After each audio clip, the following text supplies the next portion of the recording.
In January 1992, a cargo ship sailing from Hong Kong to Washington hit a storm, and 12 containers tumbled overboard, releasing a fleet of blue turtles, green frogs, red beavers, and yellow ducks.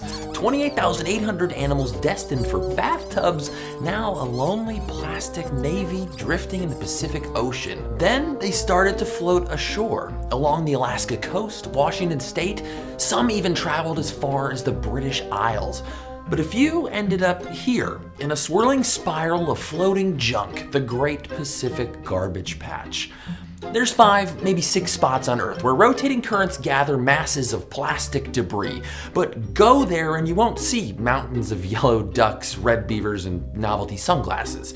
Not alarming as Garbage Island, but a lot more dangerous. The high-density plastics we use to make consumables, think water bottles, straws, Frappuccino cups, are broken down by sun, waves, and curious critters until what's left is less like garbage rafts and more like tiny bits of confetti floating in soup. That soup is bad news for what lives there, which is ironic since plastic was invented to save animals.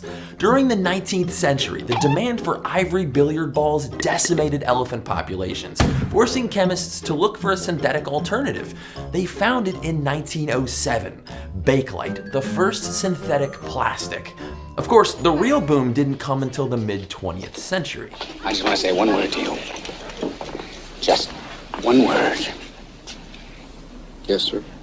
Are you listening? Yes, I am. Plastics.